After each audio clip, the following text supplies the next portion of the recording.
एक 22 साल की युवती हिंजेवड़ी पुलिस स्टेशन में किसी एक्स कंसल्टेंसी के खिलाफ कंप्लेन दर्ज करती है कि उनका कहना है कि जॉब की झांसा देकर उनसे 4 लाख की मांग की गई है। जॉब लगने के पहले 2 लाख और जॉब लगने के बाद 2 लाख।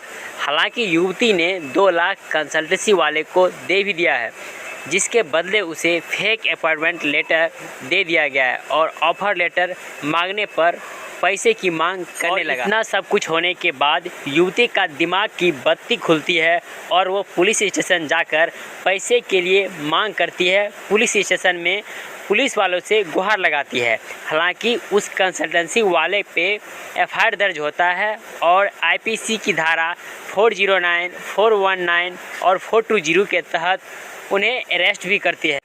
ये तो बहुत बड़ी रकम थी जिसके लिए युवती ने पुलिस स्टेशन जाकर पैसे की गुहार लगाया, लेकिन अभी पूरा रामायण बाकी है। इस वीडियो में मैं कंसल्टेंसी वाली जॉब की पूरी हकीकत आपको बयां करने वाला हूं। मैं आपको एक इम्पोर्टेंट बात बताता हूं, यदि आप गूगल पे जाकर कंसल्टेंसी जॉब सर्च करोगे तो उसमें से 80% न्यूज़ आपको फ्रॉड कंसल्टेंसी के ऊपर आएगा। आखिर कंसल्टेंसी के चक्कर में लोग कैसे फंसते हैं और यदि फंस भी गए तो हमारा पैसा रिटर्न कैसे होगा, इस वीडियो में आपको सारी जानकारी मिलने वाला है। जॉब सर्च करने वाले में 75% लोग इसके स्कैम के शिकार हो जाते हैं, जिसमें फ्रेशर और एक्सपीरियंस दोनों कैंडिडेट आते हैं। पहले मैं फ्रेशर कैंडिडेट की बात करता हूं, उसके बाद मैं एक्सपीरियंस कैंडिडेट की बात करूंगा। इंडस्ट्रियल एरिया के अंदर एक फ्रेशर आईटीआई, डिप्लोमा या फिर बीटेक करने वाले की सैलरी 12 से 18 हज़ार तक सीमित रहती है, जो कि रियलिटी है। और दूसरी तरफ वो कॉलेज में ये सुनकर आते हैं कि ये डिग्री मिलने के बाद उनको 25 से 40 हज़ार की सैलरी आराम से मिल जाएगा। जब वो फ्रेशर कैंडिडेट इंडस्ट्रियल एरिया घूमता है जॉब सर्च करने के लिए, कंपनी के एक गेट से दूसरे कंपनी के गेट पे जाता है, तब उनको पता चलता है वहाँ पे उनकी सैलरी 12 से 18 हज़ार बताई जाती है। फिर वो कैंडिडेट दूसरे कंपनी के गेट पे जाता है, वहाँ भी उनको सैलरी उन्हीं के रेंज में बताया जाता है।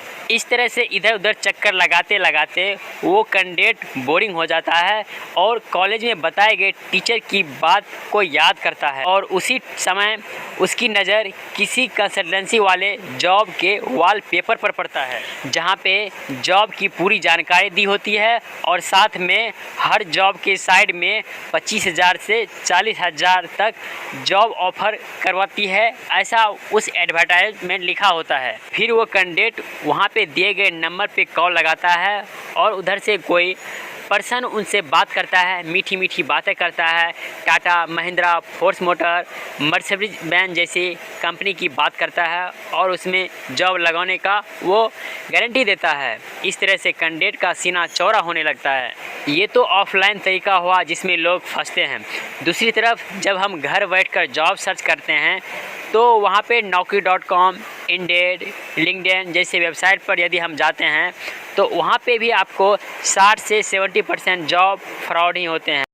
यहाँ भी आपसे अच्छी कंपनी और उसकी फैसिलिटी की बात की जाएगी, आपसे पैसे की मांग की जाएगी, ऑनलाइन इंटरव्यू होगा, फेक ऑफर दिया जाएगा, साथ ही फेक ज्वाइनिंग लेटर भी दिया जाएगा। बाद में कंपनी गेट पर जाने के बाद पता चलेगा वहाँ पे किसी भी तरह के वैकेंसी नहीं है। आखिर ये सब कैसे हो रहा है? गवर्नमेंट इसके ऊपर एक्शन क्यों नहीं ले रहा है और इससे बचने के लिए हम क्या करें? जेन्युइन कंसल्टेंसी को कैसे पहचानें? फेक कंसल्टेंसी का पता हम पहले से कैसे पता करें? फंस गए तो हमारा पैसा कैसे वापस आएगा? हम शिकायत कैसे दर्ज करेंगे? इन सब चीज़ों के बारे में अब हम बात करते हैं। पहली बात तो किसी भी ऑनलाइन साइट पर जाकर यदि आप जॉब अप्लाई करते हैं तो वहाँ पे किसी भी तरह से आप ऑनलाइन इंटरव्यू देते हैं और ऑनलाइन पैसे सेंड करते हैं तो समझ लीजिए 99% चांस है आप उसमें फंसोगे, आपका पैसा किसी भी तरह से रिफंड नहीं किया जाएगा। यदि कोई कंसल्टेंसी बोले ये हमारा ऑफिस है और यहाँ पे हमारा लोकेशन है तो आप वहाँ पे जा सकते हैं। एक बात ध्यान में रखें, उस लोकेशन पे जाने के बाद आप आसपास के लोगों से ज़रूर पता लगाएं कि ऑफ़िस कितने दिनों से है, ये ऑफ़िस जेन्युइन है कि नहीं। यदि कोई ऑफ़िस 1 साल या उससे अधिक दिनों से चल रही है तभी उस ऑफिस के अंदर इंटर करें, वरना उसी लोकेशन से वापस लौट जाएं। बिना किसी टेम्पलेट्स के, बिना किसी रजिस्ट्रेशन वाले ऑफिस में एंट्री नहीं करें, वरना आपका पैसा भी जाएगा और आपका कोई भी मदद भी नहीं कर पाएगा। बहुत सारे ऐसे भी केसेस मिलते हैं जहां पे जॉब के नाम पे आपको ऑफिस में इंटरव्यू के लिए बुलाते हैं। वहां पे जाने के बाद आपसे आपकी मोबाइल और पैसे भी आपसे ले लिया जाता है। ऑनलाइन या ऑफलाइन किसी भी तरीके से आप किसी कंसल्टेंसी से कांटेक्ट करके उनके ऑफिस में जाते हैं तो वहाँ का लाइसेंस नंबर, रजिस्ट्रेशन नंबर, ये सब ज़रूर वहाँ पे जानने की कोशिश करें, देखने की कोशिश करें। सब कुछ जानने के बाद उसके रूल और रेगुलेशन पढ़ने के बाद ही उसके रजिस्ट्रेशन फॉर्म पे साइन करने की कोशिश करें। पहले नंबर तो बिना किसी जान पहचान के किसी कंसल्टेंसी के पास जाओ ही नहीं। अभी के टाइम में 95 कंसल्टेंसी चार्ज करते हैं, 5% कंसल्टेंसी चार्ज नहीं करती है, लेकिन इस 5% कंसल्टेंसी को ढूंढना आपके लिए बहुत ही मुश्किल होता है। वैसे किसी कंसल्टेंसी के चक्कर में आप फंस भी गए तो क्या करें? सबसे पहले आप नज़दीकी पुलिस स्टेशन में जाकर उसका कंप्लेंट दर्ज करें कि आपने कब उनको पैसे दिए थे जॉब के लिए, कितना दिन आपका हो गया और अभी तक आपको जॉब नहीं दिलाया गया है। लेकिन सच तो ये है कि 90% लोग भूल जाते हैं, लेकिन आपको ऐसा नहीं करना है। आपको प्रॉपर तरीके से सारी बात पुलिस स्टेशन में बताना है। उसके बाद क्या होता है, वो पुलिस वाले आपसे कंसल्टेंसी का कॉन्टैक्ट नंबर मांगता है और उस कॉन्टैक्ट नंबर से बात करने के बाद आपके पैसे रिफंड करने की कोशिश करता है। 70% चांस में आपके पैसे रिफ़ंड कर देते हैं। आपके मन में ये सवाल हो रहा होगा कि आखिर इन कंसल्टेंसी को गवर्नमेंट परमानेंट बंद क्यों नहीं कर रहा है? होता क्या है, सारे कंसल्टेंसी फ्रॉड नहीं होते हैं। जो जेन्युइन कंसल्टेंसी होते हैं वो अच्छी तरह से सारा उनका लाइसेंस होता है और उनके पास रजिस्ट्रेशन नंबर वगैरह होता है। लेकिन इसका कुछ कंसल्टेंसी सहारा लेकर बिना किसी लाइसेंस के वो कंसल्टेंसी चलाते हैं और फेक रजिस्ट्रेशन नंबर भी लगा के रखते हैं। लेकिन क्या होगा यदि हम लोग उनके खिलाफ़ शिकायत दर्ज करेंगे? मान लो हम एक दिन के अंदर 10 लोग उनके खिलाफ़ शिकायत दर्ज करेंगे तो 10 में से 10 का कॉल पुलिस स्टेशन में जाएगा।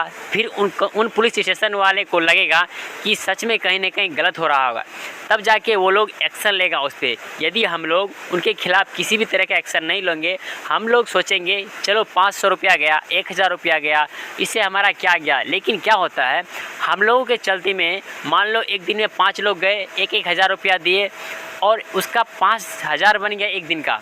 लेकिन ऐसा करके हम लोग छोड़ते जाएंगे तो डेली हर दिन का उसका 5000 बनता रहेगा और उसका धंधा चलता रहेगा।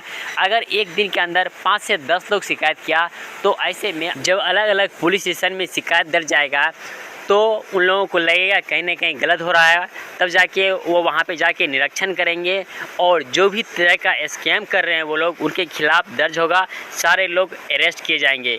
बस आप लोग शिकायत ज़रूर करें। आप लोगों से हाथ जोड़कर विनती है हमारा, ताकि आगे से आने वाले कोई भी लोग कंसल्टेंसी के चक्कर में फंसे नहीं तो वो लोग इस तरह से हमेशा लूटता ही रहेगा। तो जय श्री कृष्णा।